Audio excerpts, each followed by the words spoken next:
Gênesis 25, 29.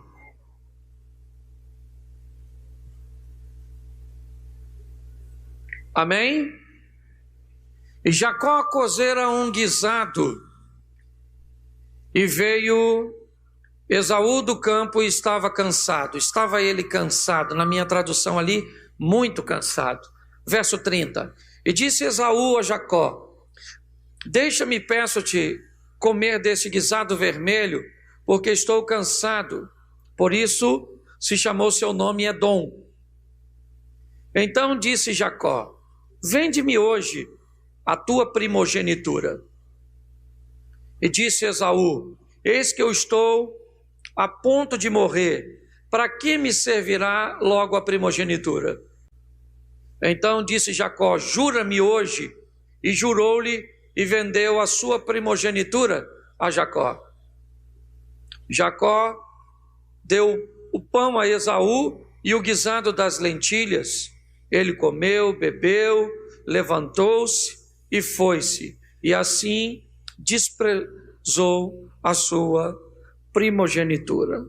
Olhe para mim, porque eu preciso falar algumas coisas com você sobre a valorização do que você tem e o reconhecimento que você precisa ter das coisas que já são suas. Qual é o grande problema entre a maioria das pessoas? As coisas lhes são muito interessantes, as coisas lhes são muito atraentes, enquanto não são suas. Me parece que o ter remove o brilho. Quando não se tinha o carro, quando não se tinha a casa, quando não se tinha a pessoa, me parece que nós utilizamos de uma valorização muito grande. Mas quando se tem, quando recebemos, quando agora está em nossas mãos, nós costumamos desprezar. Ou seja, é muito comum valorizarmos mais o que não temos do que o que temos. Essa é uma grande verdade. Quando eu olho para esse texto, eu me deparo com uma instrução que me impulsiona a dizer a você: nunca troque o que você mais quer na vida por aquilo que você mais quer no momento. Deixa eu repetir para você: nunca troque o que você mais quer na vida pelo que você mais quer no momento, porque o momento é passageiro, a vida não. Você vai ter que dar conta das suas escolhas, você vai ter que usar de responsabilidade para com seus atos. O texto me fala de uma família próspera. Eu não estou falando de alguém sem grana, sem dinheiro, sem comida, sem servo. Eu não estou falando. Eu estou falando dos dois filhos de Isaque, os netos de Abraão. Deus falou a Abraão no capítulo 12 de Gênesis: sai da tua terra e da tua parentela, porque eu te levarei por uma terra que eu te mostrarei, farei de ti uma grande nação, abençoarei os que te abençoarem, eu vou engrandecer teu nome. As promessas de Deus para Abraão foi uma promessa de prosperidade, de grandeza, e ele cresceu. Seu filho Isaque herda tudo de seu pai. Isaque é um homem próspero, é um homem rico, é verdade. Ele tem dois filhos, Esaú, um homem que me parece ser muito bom. A Bíblia diz: se a árvore é boa, o fruto é bom. Esaú é um bom filho, ele é neto de Abraão, ele é filho de Isaque. Olhe bem, a probabilidade deste rapaz, os prognósticos são muito positivos. Ele vem de uma linhagem boa, que tem uma promessa, ele sobrevive naquele ambiente sob uma tradição oral, ou seja, era muito comum as histórias irem passando de seus pais.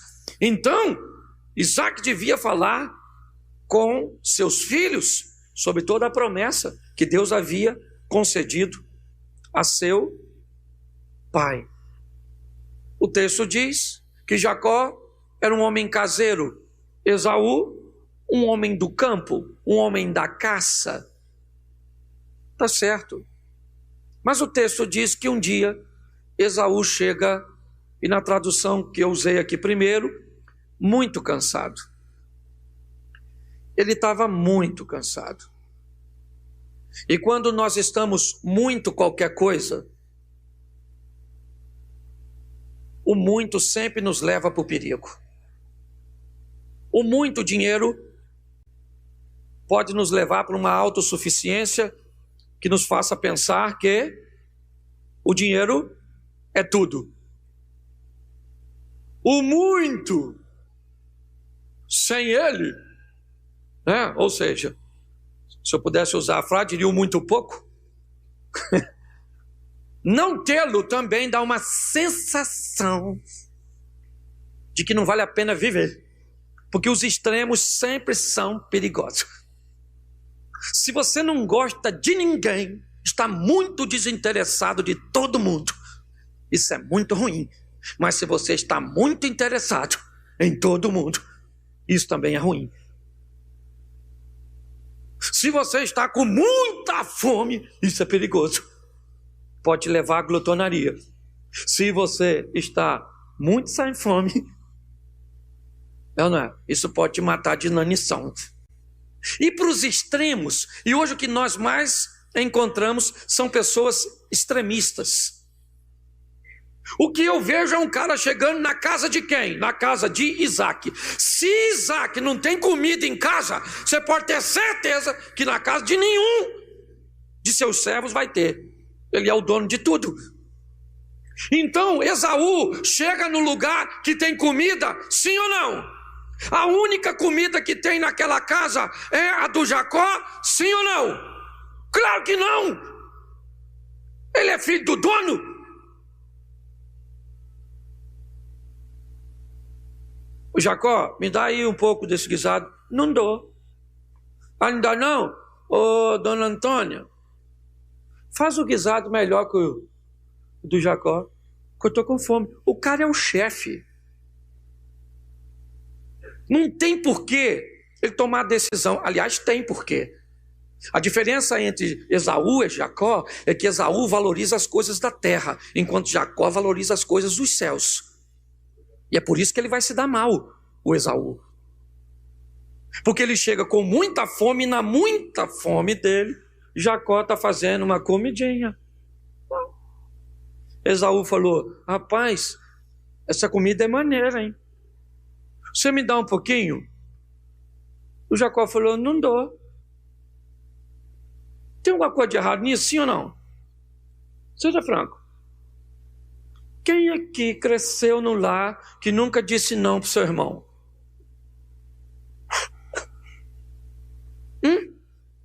Vou usar seu chinelo. Não vai. Posso tomar banho primeiro? Aqui, ó. Me dá a coxa do frango.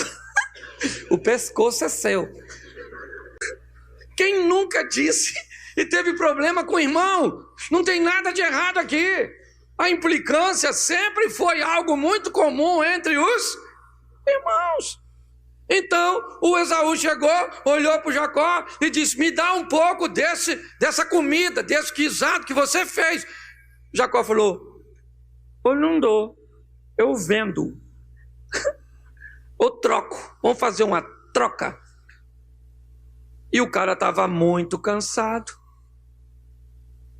Muito cansado, muito. Todas as vezes que você está muito, você pode perder o raciocínio lógico. Esaú falou: joia, quer trocar pelo quê? Pela tua primogenia? Pô, Jacó, aí não, pô. Minha primogenitura não. Mas o que era primogenitura? Era algo espiritual. Era uma bênção e uma conotação espiritual. Isso para Esaú está valendo alguma coisa no momento? Sim ou não? Ele está trocando algo para a vida por algo do momento. Essa é a conotação. Jacó vai ficar sem o guisado que ele preparou para ele comer, mas ele vai ter na mente dele algo muito vantajoso. Você acha que a primogenitura valia mais que o guisado, sim ou não? Você acha? Sim ou não? Valia? O valor é algo simbólico. Valia para mim e para você, mas não valia para quem? Para Esaú. Esse negócio, se vale ou não vale, é muito relativo. Valia, quanto valia uma primogenitura? Primogenitura não tem preço, é algo que não se pode pegar, é algo que não se pode palpar. Quem botou preço na primogenitura de Esaú não foi Jacó, foi Esaú. Deixa eu falar uma coisa para você. Se você hoje tem um Fusca e o cara para com uma Mercedes ali na frente e você fala para ele assim: cara, tu troca essa Mercedes no meu Fusca? Tem alguma coisa de errado você perguntar? Quanto vale o seu Fusca? Uns 5 mil. Quanto vale a Mercedes do cara? Uns 500 mil. Mas de repente o cara fala: eu gostei do seu Fusca, eu troco. A culpa é sua ou dele? Se ele não sabe o que as coisas valem para ele, isso não é problema seu. Sabe qual é o problema? Hoje tem gente que não sabe quanto custa. Você acha que mulher é igual a sua, você encontra em qualquer lugar. Então deixa a sua e vai procurar para você ver se acha uma igual a sua. Você acha que pai é igual ao seu, encontra em qualquer lugar. Então sai de casa e queira ser dono do seu nariz, e você vai descobrir o quão caro é um nariz. Porque só não sabe o valor porque é seu pai que paga o seu nariz. Eu quero ser dono do meu... Eu nem te vendo, eu te dou. É o seu nariz que você quer?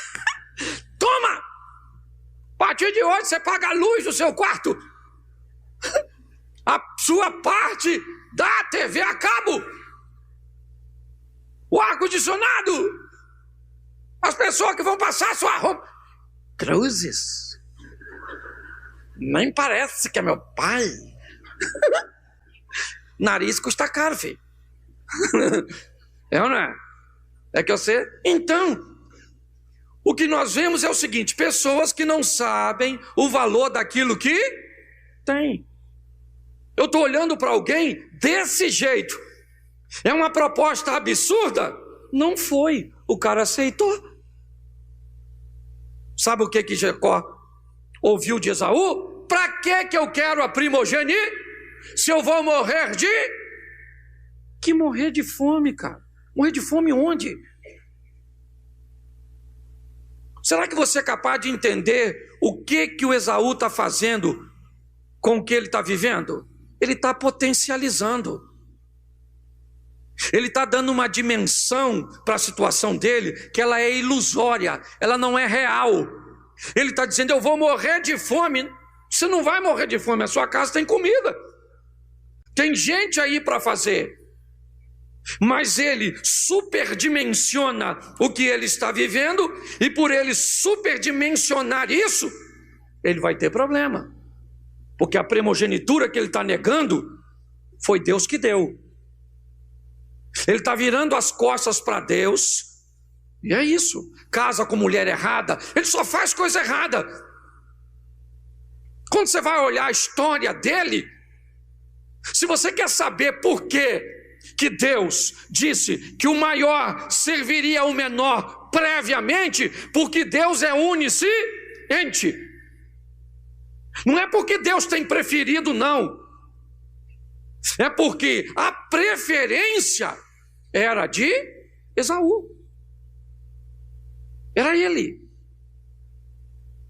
Mas como suas decisões, suas escolhas, suas conexões foram erradas, e Deus já sabia disso, falou para sua mãe: o maior servirá ao menor. É isso. Ele vende a primogenitura ou troca, come o prato de lentilha, que provavelmente a maior parte dele ficou no ventre e foi embora.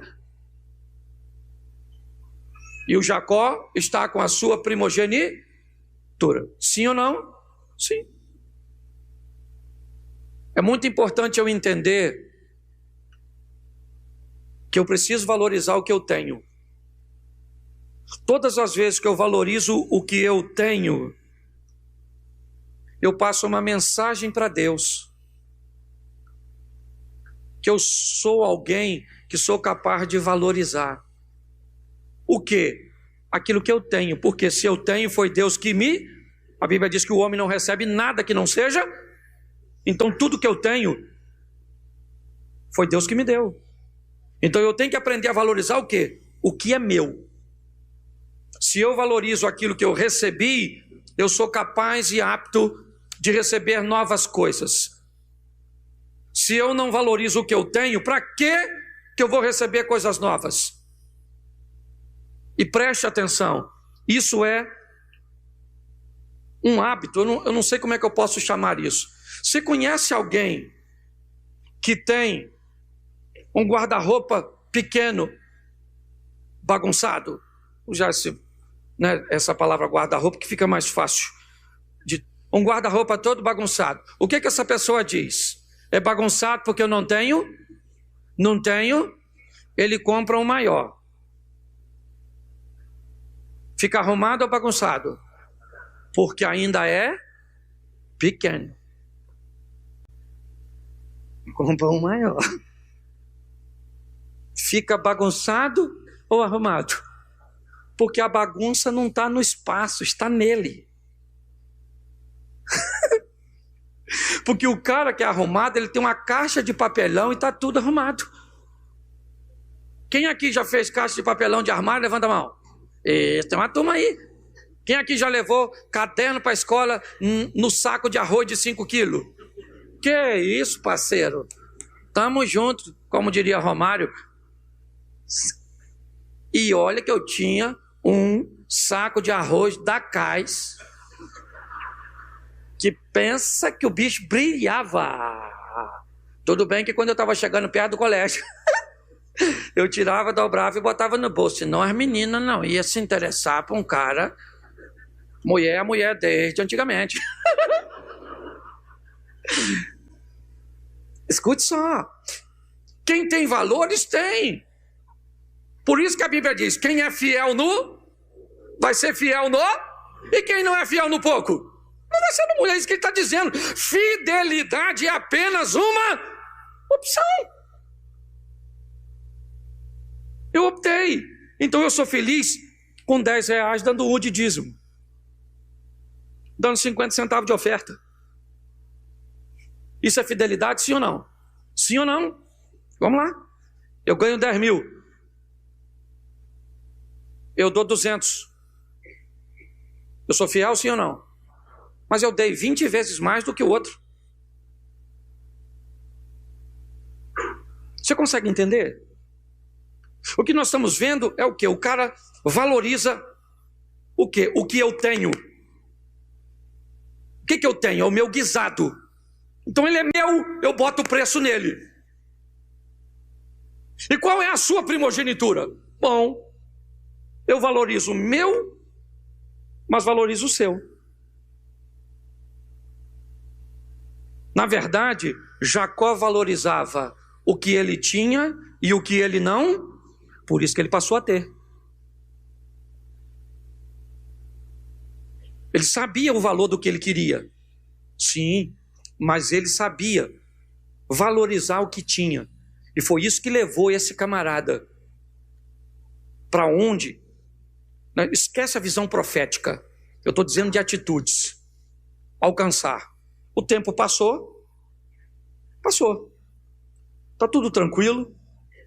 Chegou o dia de Isaac abençoar seu filho mais velho. O homem que vai receber a bênção da primogenitura, a bênção do governo, da transição, né, familiar ali. E esse homem quem é? Quem é? Esaú. Sim ou não? Sim ou não? Sim. Só que Esaú fez uma negociação com quem? Mas ele falou para Isaac? Falou? Esaú teve coragem de dizer: pai, não me chama não, vai lá e chama meu irmão. Ele fez isso? Não. Por quê? Porque quando ele tomou a atitude de negociar, ele não sabia o que estava fazendo. Se você analisar direitinho, a necessidade dele subtraiu o seu senso de inteligência, capturou, saqueou seu raciocínio. Só que ele já tinha comido. Como é que devolve agora? Não tem mais como devolver. E agora ele quer o que pensa que é dele. Não é mais dele, já era.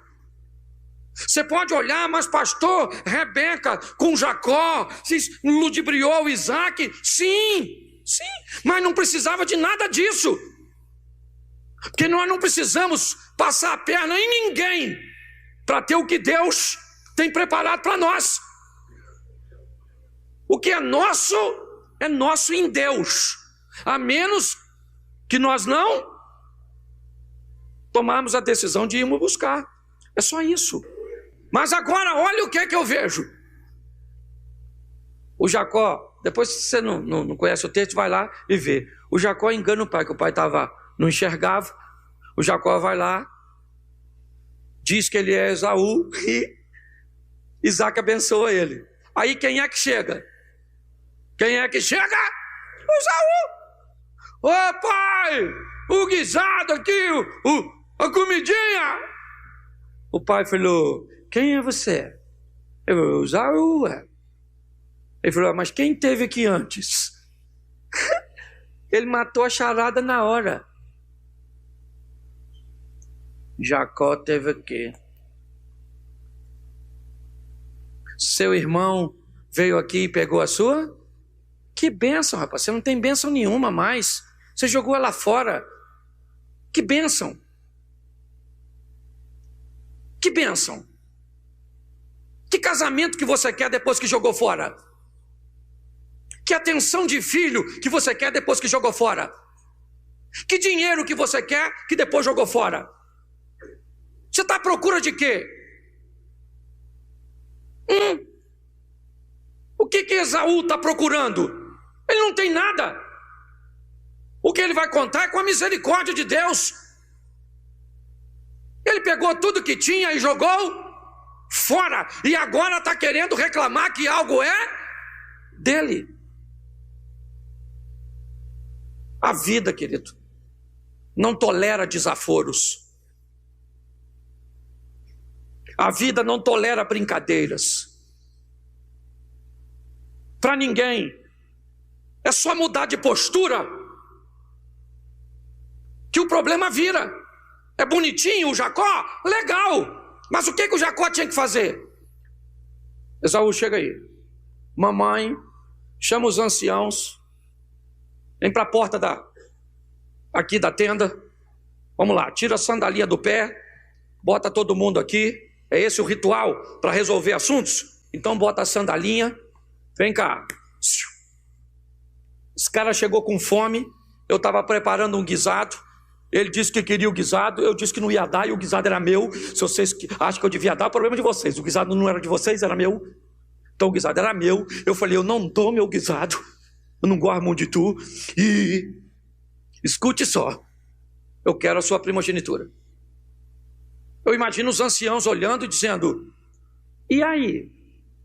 Aí ele falou: para que eu preciso de primogenitura? Se eu estou morrendo de fome, a bênção é minha ou dele? Os anciãos iam falar de quem? De quem? De Jacó ou de Esaú? Porque é assim que resolve o problema. O problema só se resolve se você tirar do porão e trazer para o convés. Sabe por que a maioria das pessoas se dão mal? Porque querem resolver problemas no porão, na escuridão, não querem deixar ninguém ver, querem vender uma imagem. Então tá bom, querido. Ele vai se potencializar e o que você tenta ocultar no escuro, ele vai explodir e vai vir à tona. O Jacó, para mim, lá atrás tem uma atitude, valoriza o que é seu, sabe negociar, é um cara fantástico, mas agora, a hora de tirar um 10, ele não fala nada, engana seu pai, não precisava ter enganado, expôs sua mãe, não sei que tipo de problema ele criou entre Isaac e Rebeca, porque agora o que existe entre os dois rapazes é a possibilidade de um homicídio doloso. Esaú disse: eu vou matar Jacó, é só papai morrer, a hora que papai morrer, eu mato ele. Sabe o que o Jacó faz? Foge para Padã Arã.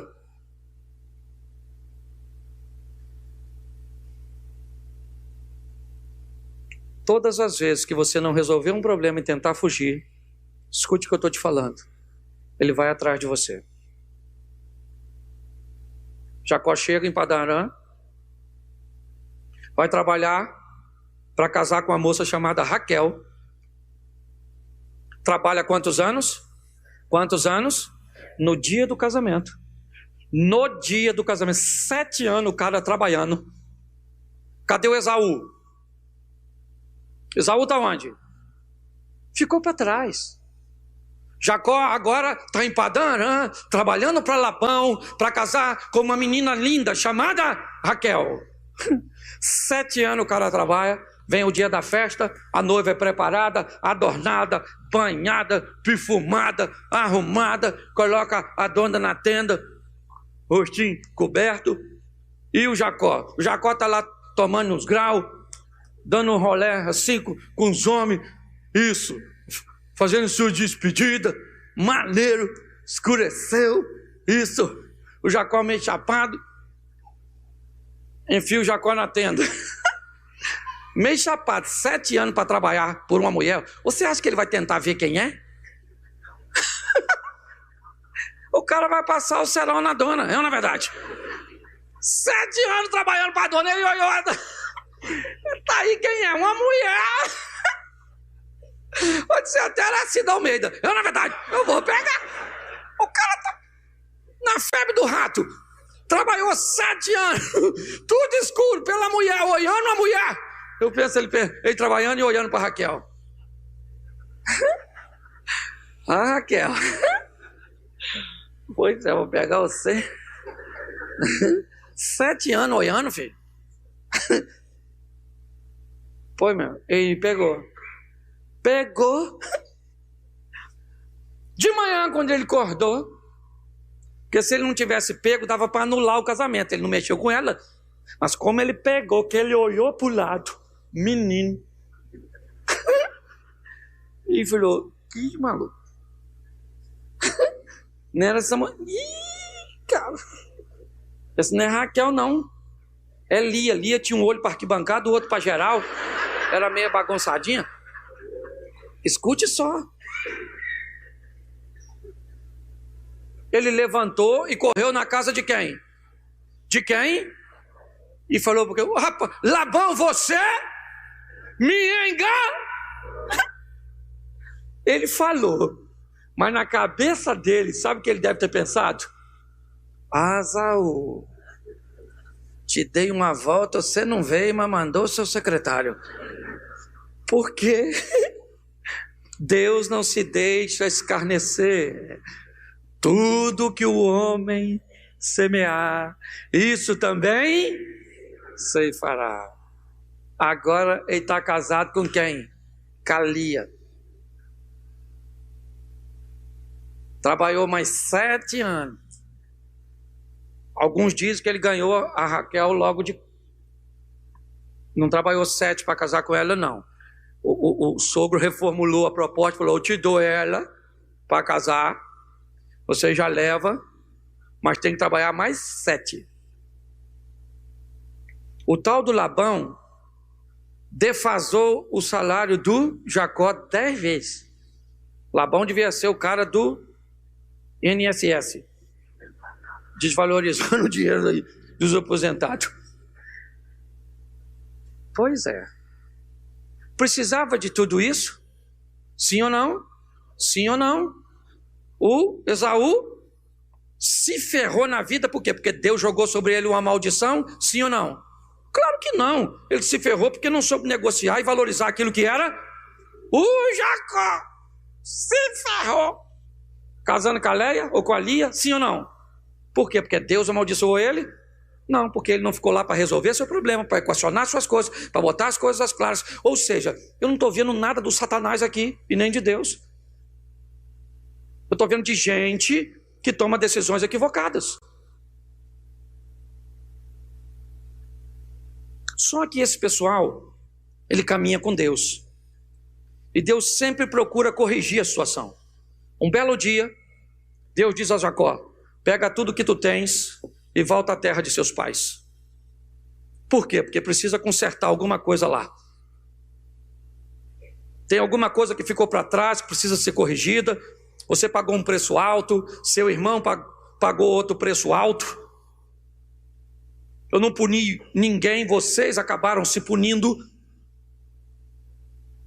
E agora, o que acontece? Ele volta, se encontra com Esaú.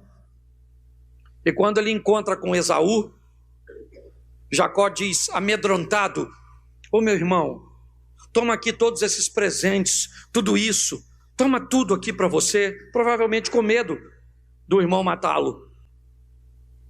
E Esaú disse: não, rapaz, eu não quero nada, pode ficar com tudo que é seu. Os dois se abraçaram, se beijaram. No dia do enterro de Isaque, os dois estão juntos. Mas não precisavam ter vivido nada disso na sua jornada. Nada. Por quê? Porque não precisavam ter tomado as decisões. Ô, gente, você quer ver o que é uma sequência do que Deus vai fazer na vida de alguém sem erro? Veja a vida de Jesus.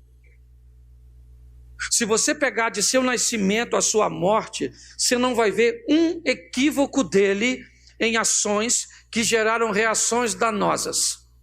O dia que tentaram apedrejá-lo, ele simplesmente virou as costas e saiu andando no meio deles. A vida de Jesus é pautada em quê? No plano que Deus tinha para ele. E aí eu estou usando o Jesus homem. E não há nenhum desvio. Por quê? Porque ele programou viver do jeito que foi planejado. Vem aí um ano de se realizar. Com o quê? Com decisões assertivas. Estabelecendo primeiro sonhos alcançáveis. Agora, se você ainda é daquele que quer botar a culpa na sua mãe, você quer falar mal de seus pais, é a igreja, é o seu professor, é a internet. Querido, posso falar para você? Durante um bom tempo da minha vida, eu tentei achar culpados para o que eu vivia. Até que um dia eu me deparei com a dura realidade de que o maior culpado de tudo que eu vivia era eu. Resolvi diminuir meus erros, melhorar minha qualidade de vida. Ainda tenho muito que melhorar. Muito. Vivo pressões que vocês não fazem a mínima ideia. Às vezes me entra alguém reclamando de um problema no meu gabinete que me dá vontade de rir. Porque quando eu vou medir com aquilo que eu estou vivendo, eu fico imaginando: Senhor, Parece que é um mentiolate no joelho de uma criança. Suas decisões te levarão para algum lugar. A pergunta é: será que eu vou gostar de estar lá? Coloque isso no seu coração. Para o seu futuro, duas coisas podem acontecer: sorriso ou lágrimas. É você que diz. Você é filho de Deus, você é separado de Deus. Os anjos do Senhor estão ao seu redor. Ao derredor está o diabo. Ele não pode tocar em você nem em mim, porque o Deus que nos protege é mais poderoso. Mas você escolhe.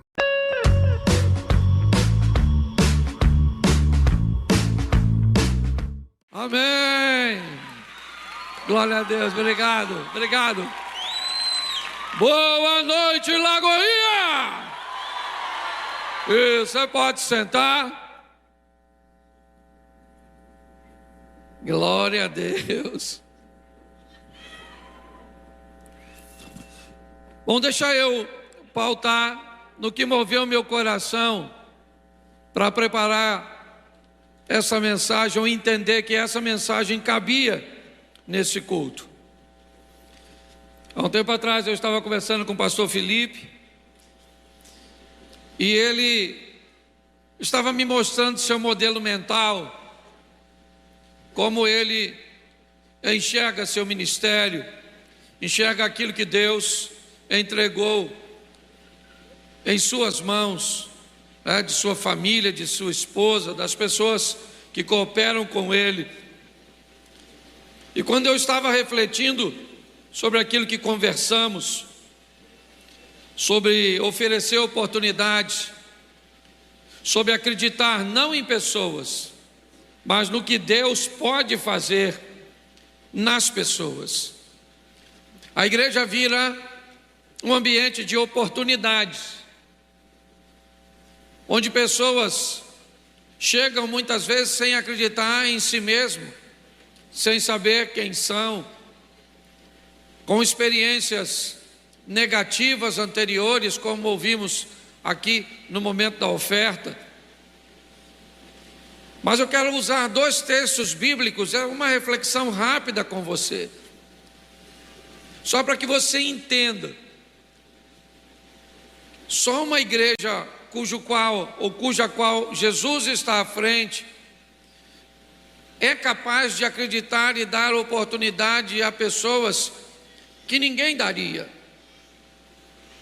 É ver alguém chegar nesse ambiente com o casamento destruído, com os filhos perdidos, com as finanças falidas, com uma doença para a morte e tantas outras coisas que pessoas muitas vezes traz consigo, ou o pior, que é chegar aqui com um casamento legal, cheio da grana, com saúde e infeliz. Pessoas que muitas vezes olham para a sua vida e dizem: eu tenho tudo, mas ao mesmo tempo é como se eu não tivesse nada, porque me falta alguma coisa. E a igreja tem acreditado nisso. Ela tem lutado para oferecer às pessoas oportunidades. Eu quero fazer uma alusão de 2 textos. E eu vou ler com você primeiro o Evangelho de João. Eu gosto muito desse texto, já falei dele uma vez aqui, mas hoje quero fazer uma colocação um pouco diferente. João capítulo 4, versículo 1 diz assim: quando o Senhor entendeu que os fariseus tinham ouvido que Jesus fazia e que batizava mais discípulos que João, ainda mesmo que Jesus não batizava, mas sim os seus discípulos, deixou a Judéia e foi outra vez para a Galiléia, e era-lhe necessário passar por Samaria. Repita comigo essa frase: e era necessário passar por Samaria. Isso. Foi, pois, a uma cidade chamada Sicar, junto à herdade que Jacó havia dado para o seu filho José. Estava ali a fonte de Jacó. E Jesus, pois, cansado do caminho, assentou-se. junto à fonte. Era isso quase a hora sexta. E veio uma mulher de Samaria tirar água. E disse-lhe Jesus: dá-me de beber. Repita comigo: e veio uma mulher de Samaria tirar água. Isso. Marcos capítulo 5, verso 1. Chegaram ao outro lado do mar, na província dos Gadarenos. Repita comigo: na província dos Gadarenos.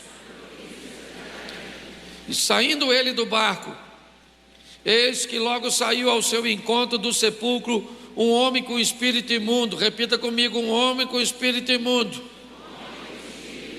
o qual tinha sua morada nos sepulcros, e nem ainda com cadeias o podia alguém o prender, porque tendo sido muitas vezes preso com grilhões e cadeias, as cadeias foram feitas por ele em pedaços, e os grilhões em migalhas, e ninguém o podia amansar.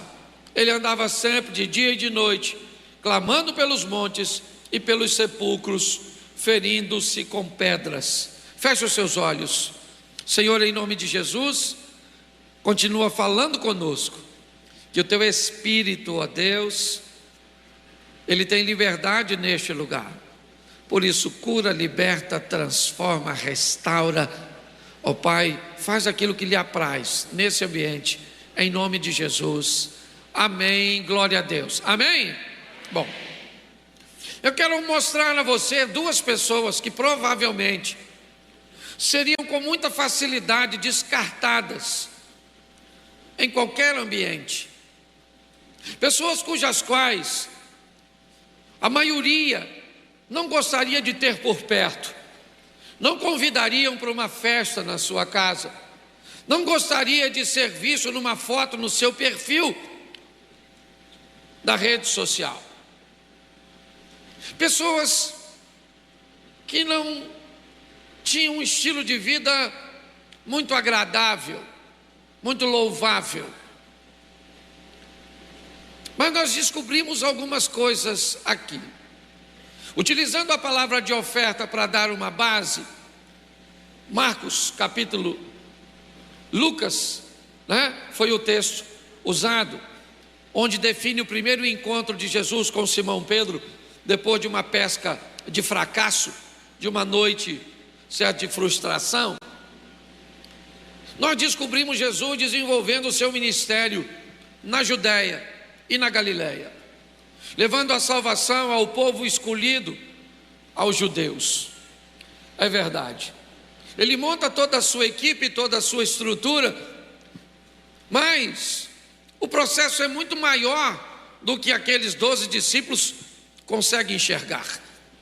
Fazer com que aqueles homens em tão pouco tempo consigam romper com seus paradigmas seria muito difícil.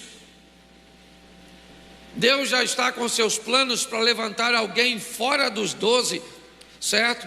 No caminho de Damasco, e tornar este homem um missionário bem-sucedido em regiões onde os seus discípulos teriam dificuldade de ir. E assim ele levanta o apóstolo Paulo. Mas eu gosto desses dois missionários que Jesus vai levantar, e é sobre eles que eu quero falar. E sobre a oportunidade que a Lagoinha vem dando a um segmento, porque isso é que é fantástico, certo? Havia uma demanda e Deus está suprindo através do ministério de vocês, certo? Essa demanda, isso aqui é extraordinário. Preste atenção. O primeiro texto que eu li com você conta a história de uma mulher que está procurando a felicidade, mas está procurando do jeito errado. Ela é a samaritana. Ela vai buscar água ao meio-dia, porque ninguém quer ir com ela na parte da manhã. Ela anda sozinha, porque não tem companhia. Ninguém quer andar com ela, porque suas escolhas são atrapalhadas, porque ela ainda não conseguiu um norte para a sua vida. Ela não é mais uma adolescente, ela não é mais uma menininha. Talvez isso seria tolerado no comportamento de vocês, mas ela já é uma mulher que já deveria ter amadurecido, porque todo mundo acha que ficar velho traz consigo maturidade. Ninguém quer andar com ela. Nenhum marido quer ver sua esposa chamando essa mulher de amiga. Ela já teve 5 relacionamentos. E me parece que eram com homens solteiros. Mas agora ela mudou. Já começou nos solteiros, mas já está nos casados. Uma dona fantástica, persistente, estilo coelhinho da Páscoa. É um ovo, 2 ovos, ela é um homem, 2 homens, 3 homens. Uma dona que rompe. Eu gosto dela, gosto pela determinação. E ela quer o que todo mundo quer, ser feliz. É só isso que ela quer. Só que ela traz com esse comportamento uma má fama. Ninguém quer andar com ela, ninguém quer tê-la por perto. Ela busca água num horário alternativo para não ter ninguém.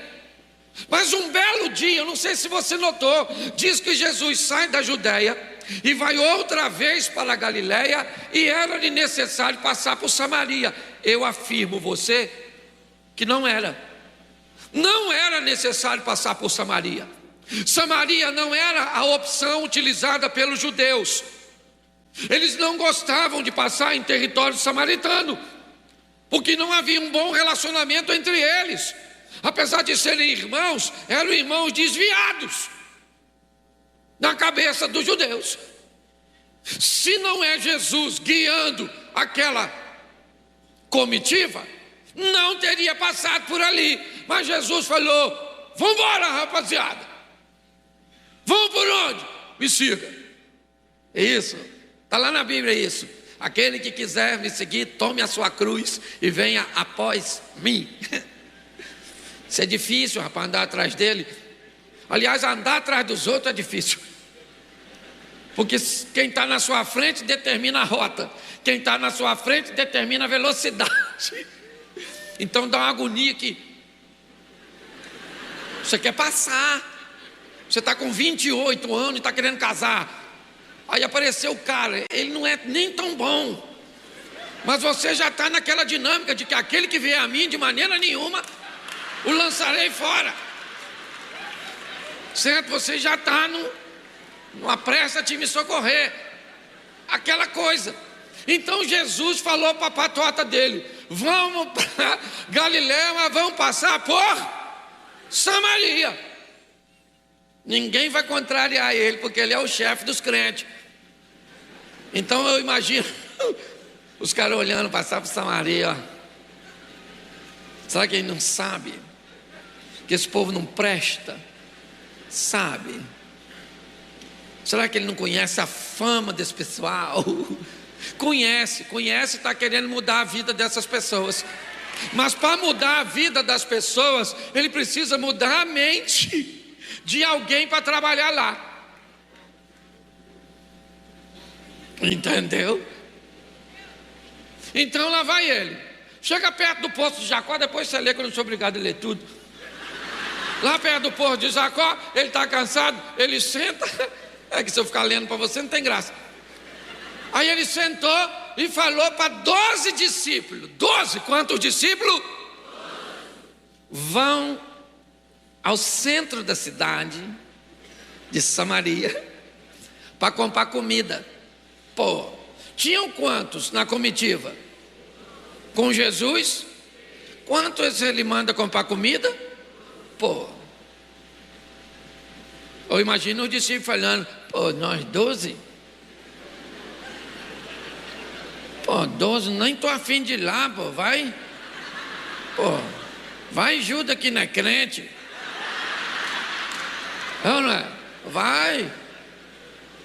Se incrédulo do Tomé. Pô, eu não tô afim de ir lá não.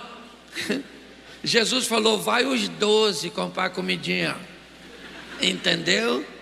porque eu estou a fim de ficar sozinho. Eles não estranharam muito, porque volta e meia Jesus falava: oh, gente ruim, até quando sofrereis?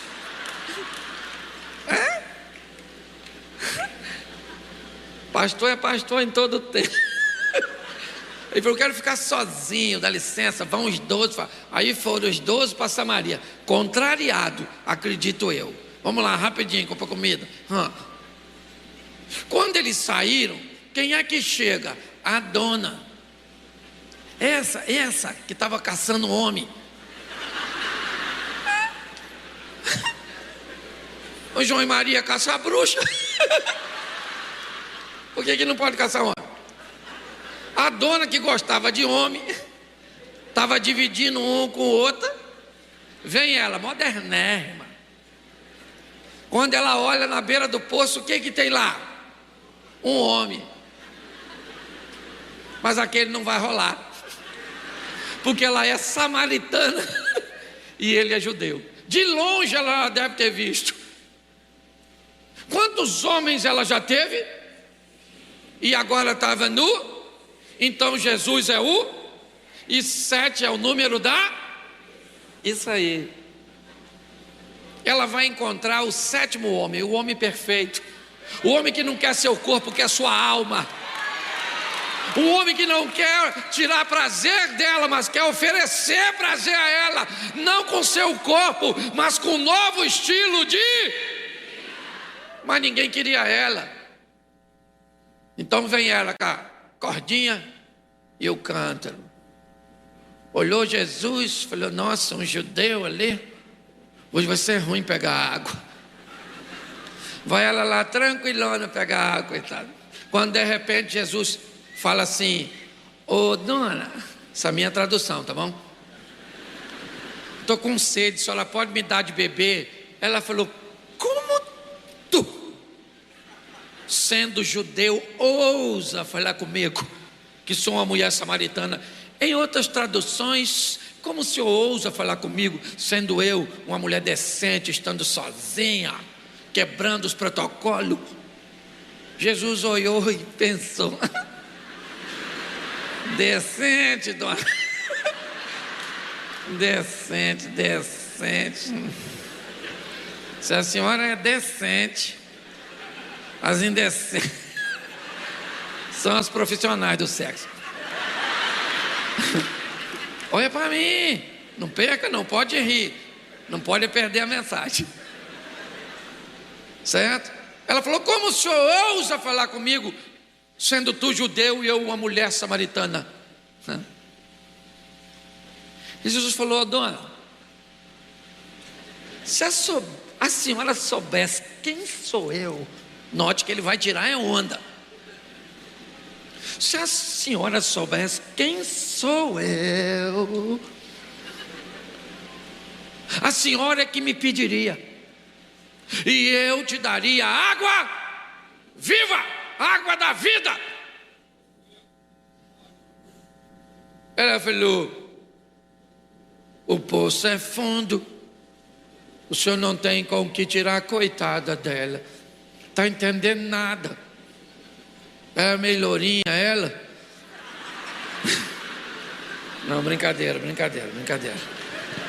Não, ela tinha o cabelo preto. Isso. Ela não está entendendo nada. Ela falou: o poço é fundo, o senhor não tem com que tirar. És tu maior que o nosso pai Jacó, que bebeu ele mesmo deste poço, como também toda a sua família e todo o seu gado? Jesus disse: mulher, presta atenção, aquele que beber desta água tornará a ter, porém aquele que beber da água que eu lhe der nunca mais terá, porque a água que eu lhe der se fará um manancial. Presta atenção, ela não vai matar a sua sede, ela vai jorrar de dentro de você. Ela falou: onde depois o senhor tem dessa água? Me dê um pouco para não tornar aqui a apanhá-la. Ela não gosta do poço não, gente.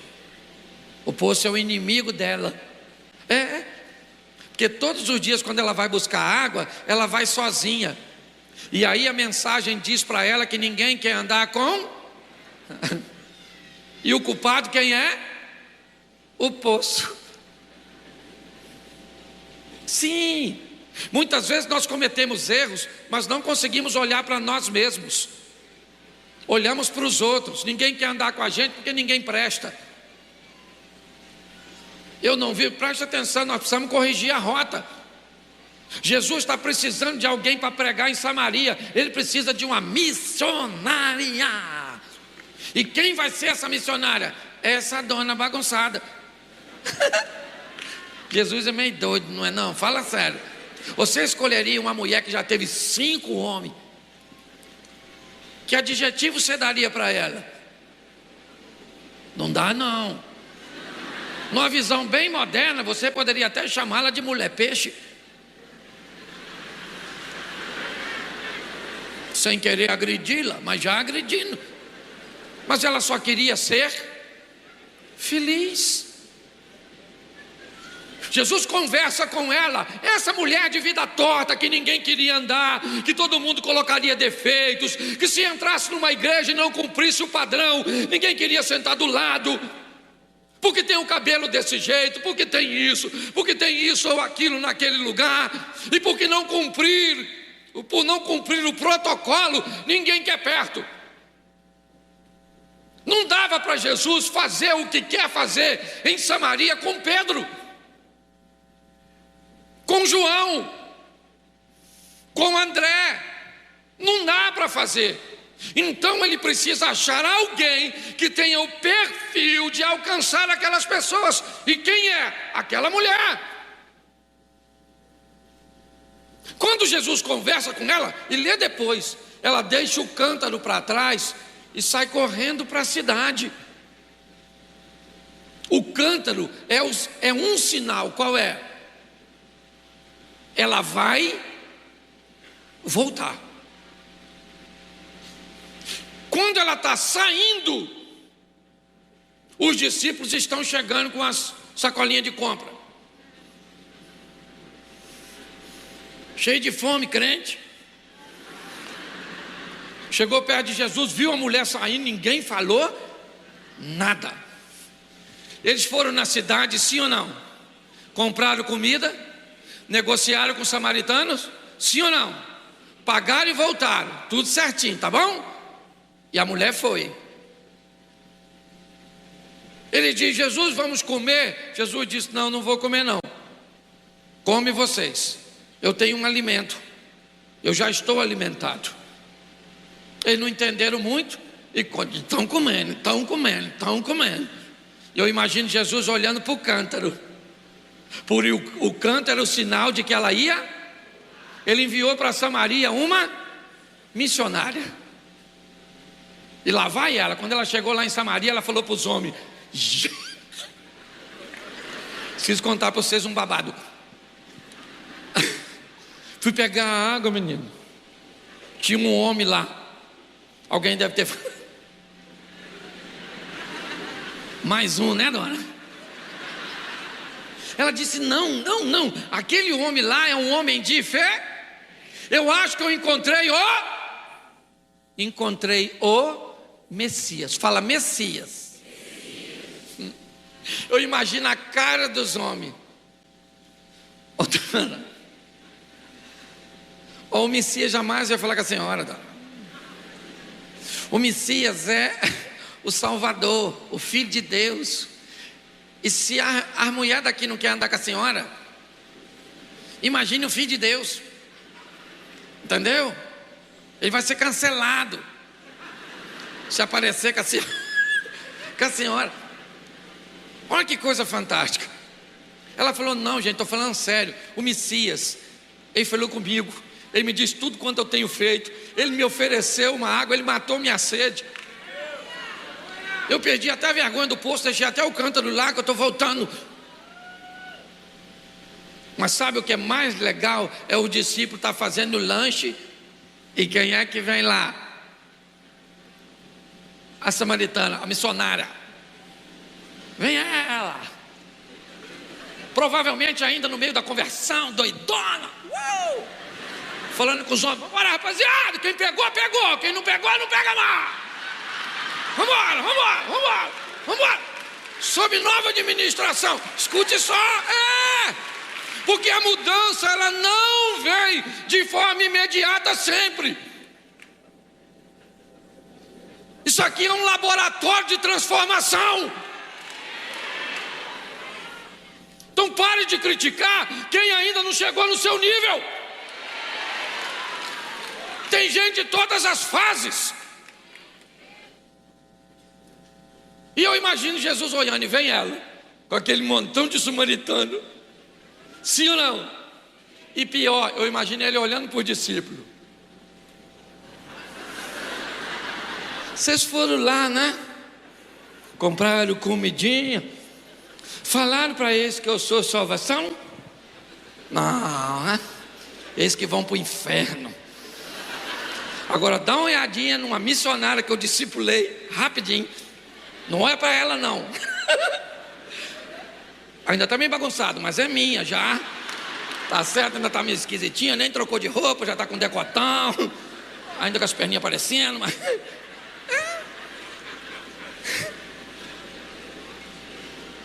Eu acho isso extraordinário. Sabe, uma igreja que é capaz de olhar não para quem as pessoas são, mas para quem elas podem se tornar na presença do Deus que ela representa. Isso é extraordinário. Jesus viu naquela mulher que ninguém queria andar, uma missionária. Você está entendendo? Eu não sei qual é a sentença, as pessoas querem andar com você, se não querem, onde você está. Eu sei de uma coisa, essa igreja representa um Deus de transformação. Amém? E quem dá oportunidade para a gente em transformação tem que ter costa larga, porque apanha. Nossa, deu oportunidade para fulano. Será que não sabe o que fulano está fazendo? Sabe, claro que sabe. Mas está depositando um pouco de confiança para ver o quanto Deus a ama, para mudar de vida. Não é conivência, é amor e oportunidade. É assim que acontece. Mas vamos para o segundo texto, senão nós ficamos num sonho e não termina. E eu estou pregando tanto, falei, que esse dia eu cheguei em casa e falei para minha mulher: a paz do Senhor.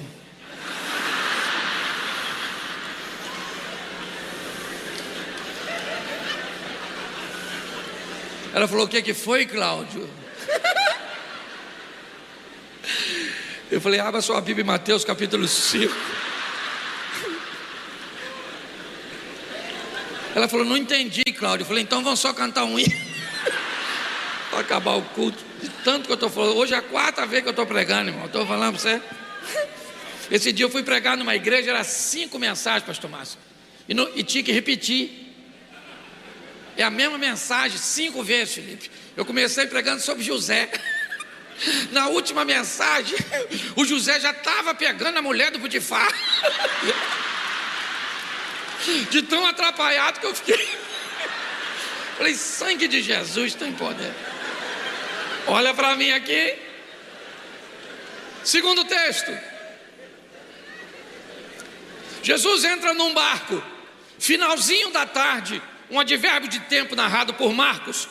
E sendo já tarde, disse-lhes: passemos para outra margem. E os discípulos, deixando a multidão, levaram consigo, assim como estava no barco, mas havia também com ele outros barquinhos. E levantou-se um grande temporal de vento, de maneira que as ondas subiam sobre o barco, e ele já quase se enchia. Jesus estava deitado na popa do barco, sob uma almofada, e despertaram, dizendo: mestre, não se te dá que pereçamos? E ele despertando, disse ao vento: cala-te, disse o mar: aquieta-te. O vento se aquietou, e houve grande bonança. E disse: porque sois tão tímidos, ainda não tendes fé? E sentiram um grande temor, diziam uns aos outros: mas quem é este que até o vento e o mar lhe obedecem? Versículo 1 do capítulo 5. E chegaram na outra banda, na província dos Gadarenos, ou dos Gezerenos, não sei como é que está a sua tradução. Olha para mim aqui rapidinho.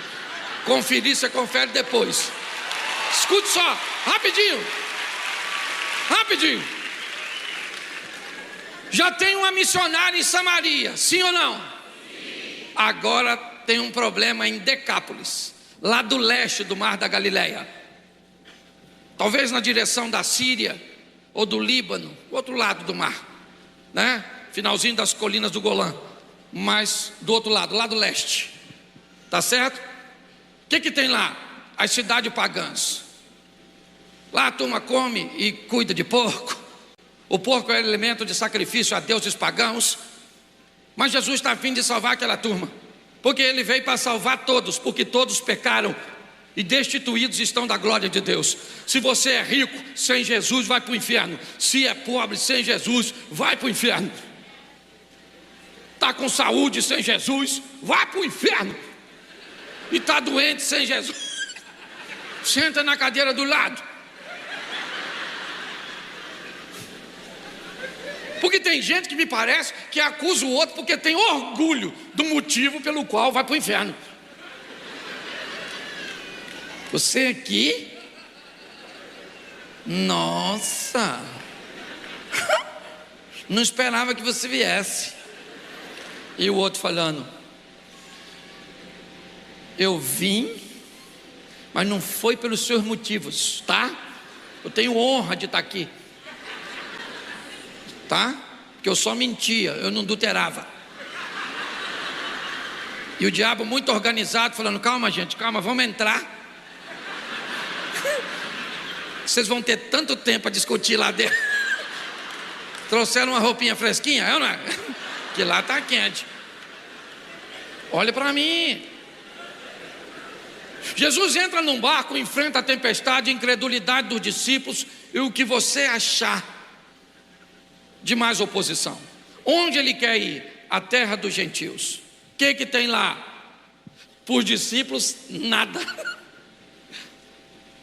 Assim que ele desembarca, sai na direção dele um cara pelado, maluco, pelado. Pensa a visão do inferno. Aquele cara peladão correndo, todo machucado, gritando igual um doido. E o discípulo pensando: caraca, mano. Pô, mal a tempestade passou. Pô, o cara pelado, lá vem um maluco, ó, cheio de demônio. Veio um cara na direção dele. Ó, Mateus, Marcos e Lucas narram a história desse cara.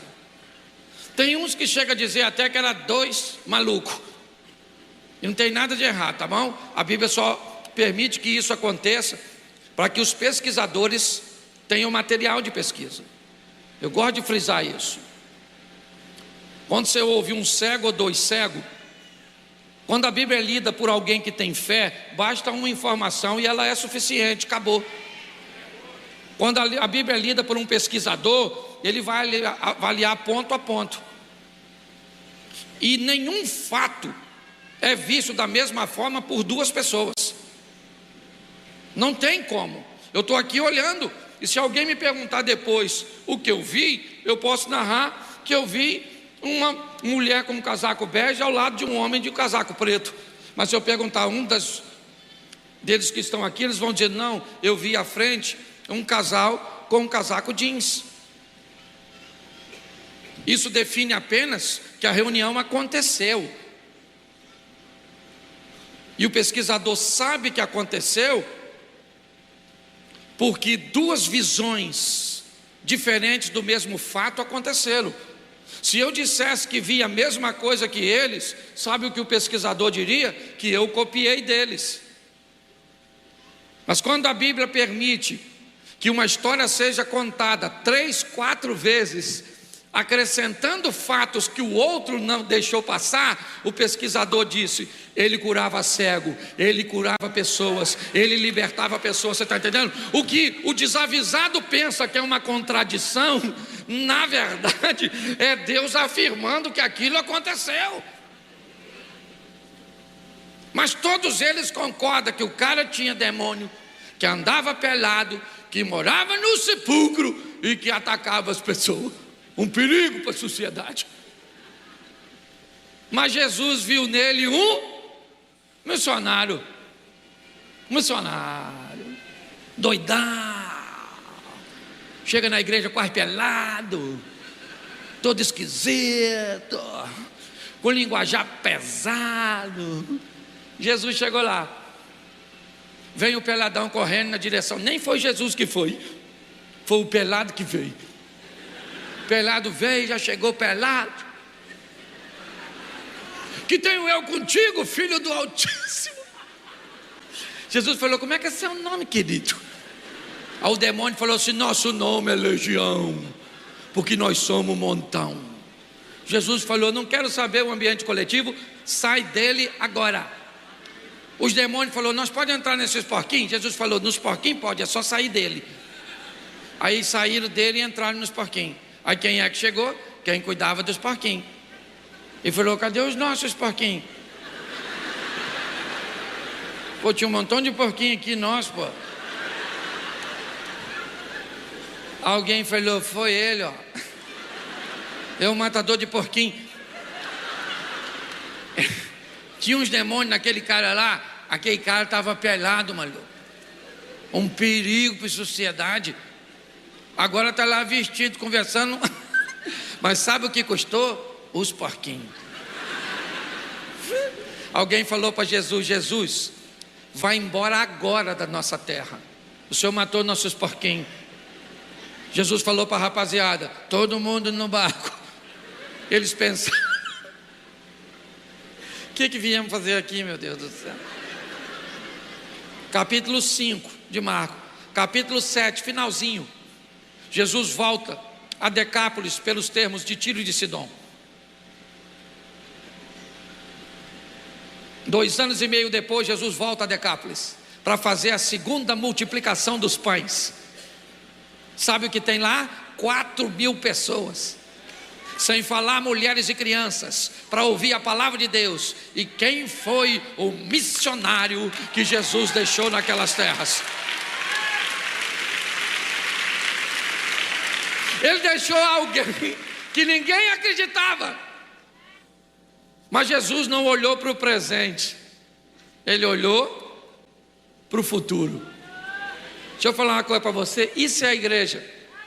Hoje ela faz 20 anos, está ali o homem que começou tudo isso aqui. Daqui uns dias, uns anos, ele não vai estar mais aqui, mas a igreja, o legado vai ficar.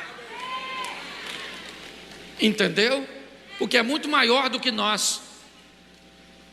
E é muito legal ver a mente do Felipe acreditando nas pessoas. Eu falei: Felipe, como é que o povo chega lá? Ele falou: pastor, chega.